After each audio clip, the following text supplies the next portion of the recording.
दलितों के रामविलास पासवान का निधन हो गया।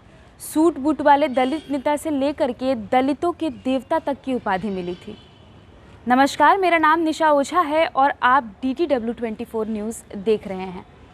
बिहार के खगड़िया ज़िले में एक दलित परिवार में जन्मे रामविलास पासवान पढ़ाई में काफ़ी अच्छे थे। 1969 में राजनीति में आ गए। 2016 में उन्होंने एक ट्वीट करके लिखा था कि 1969 में मेरा DSP और MLA दोनों में एक साथ चयन हुआ था। फिर मेरे एक मित्र ने पूछा कि बताओ, गवर्नमेंट बनाना चाहते हो या फिर उसका सर्वेंट बनना चाहते हो। बस तभी मैंने राजनीति को ज्वाइन कर लिया। कल देर शाम ये खबर आती है कि रामविलास पासवान का निधन हो गया, जिसके बाद राजनीति जगत में शोक की लहर दौड़ पड़ी। आज राबड़ी देवी ने भी ट्वीट करके ये जानकारी दी है कि आज उनके घर में चूल्हा नहीं जलेगा। कई सारे दिग्गज नेताओं ने भी शोक प्रकट किया है। ये राजनीति जगत के लिए बहुत बड़ा नुकसान है, जिसका भरपाई सालों साल तक नहीं हो पाएगा। लोजपा के कार्यकर्ताओं ने भी रामविलास पासवान को लेकर के क्या कुछ कहा है, सुनिए। जिस तरह से हमारे संस्थापक रामविलास पासवान जी हमारे बिहार ही नहीं, देश ही नहीं, पूरे विश्व में अपने विचार को प्रकट करके और फैला के रखे हैं, वह टैलेंट अपने पुत्र चिराग जी में छोड़ कर गए। और ऐसे में एनडीए से बाहर निकलकर बिहार में चुनाव लड़ना लोजपा का किस हद तक सही होगा और कितना फायदा होगा इसका? जो वर्तमान स्थिति है उस परिस्थिति में इनको फ़ायदा ही फ़ायदा है। जो यहाँ पर बिहार में जो अभी वर्तमान सरकार है, वह सरकार की जो नीति और सिद्धांत है जो जन विरोधी लग रहा है, कहीं भी जो कार्य है वह सही धरातल पर नहीं है। निश्चित तौर पे हमारे आदरणीय चिराग जी जो अभी हमारे लोजपा के राष्ट्रीय अध्यक्ष हैं, उनको बहुत बड़ी क्षति हुई है, लेकिन उन्होंने समय रहते हुए चुनाव के मद्देनज़र रखते हुए ही अपने आप को संभालेंगे और फिर इसी चुनाव में वो उभर के एक बड़ा जनादेश खड़ा करेंगे अपने बिहार में। देश के महानायक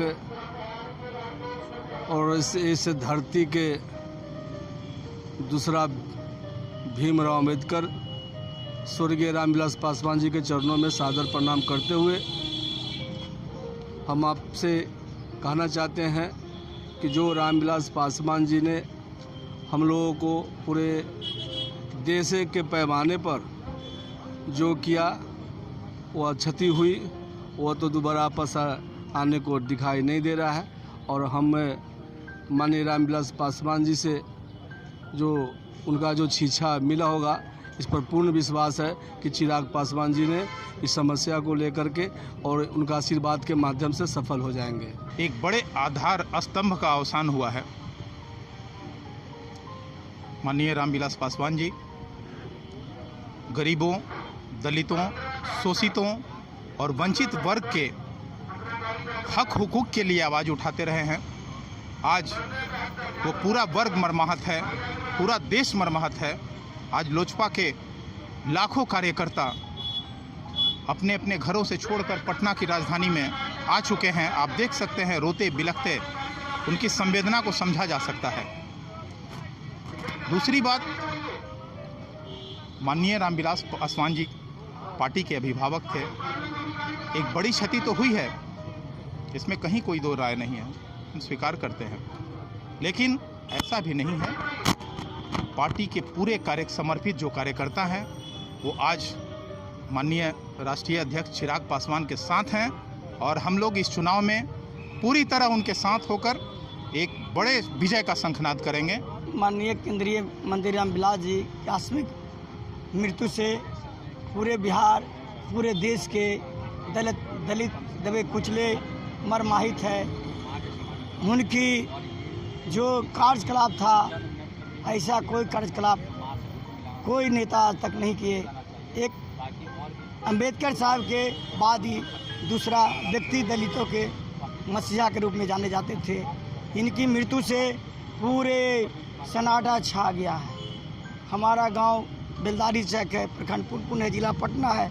मेरे गांव में जब मृत्यु की घटना की मोबाइल टीवी पर सुना, पूरा सब एक जगह हो करके इनकी मूर्ति पर मनन करके सुख दुख व्यक्त करते हुए संकल्प लिया कि जो चिराग ने निर्णय लिए थे वो चिराग की सपना अब हम लोग के कंधे पर आ गया। अब हम लोग उनकी समस्या है जो हम लोग निदान करने के काम करेंगे। इनका मृत्यु से बहुत हम लोग मर्माहित है, इनका विवरण नहीं कर सकते। ये जितना काम किए थे उतना हम लोग नहीं बता सकते, पूरा ही काम किए। जो भी विभाग में रहे वो विभाग को चमकाने के काम किए। 6 प्रधानमंत्री के साथ इन्हें मंत्रिमंडल में रह करके सेवा करने देश के काम किए। गरीब को आवाज़ थे, सब गरीब के पिता के समान थे। रामविलास पासवान का जन्म 5 जुलाई 1946 को बिहार के खगड़िया जिले में एक गरीब दलित परिवार में हुआ था। उन्होंने बुंदेलखंड यूनिवर्सिटी झांसी से एमए किया और उसके बाद पटना यूनिवर्सिटी से एलएलबी की।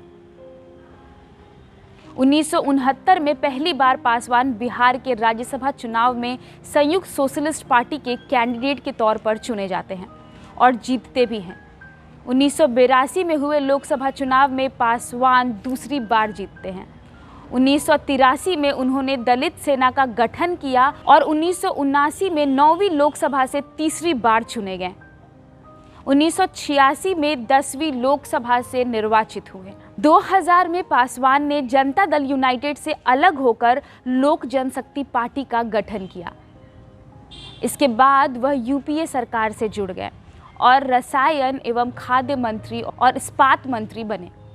पासवान ने 2004 में लोकसभा चुनाव जीता, लेकिन 2009 में उन्हें हार का सामना करना पड़ा। 12वीं, 13वीं और 14वीं लोकसभा में भी चुनाव जीते। अगस्त 2010 में बिहार राज्यसभा के सदस्य निर्वाचित हुए।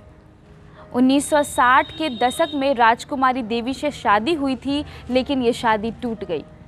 1983 में उन्होंने दूसरी शादी की, अमृतसर की एक एयर होस्टेस से और पंजाबी हिंदू लड़की रीना शर्मा से।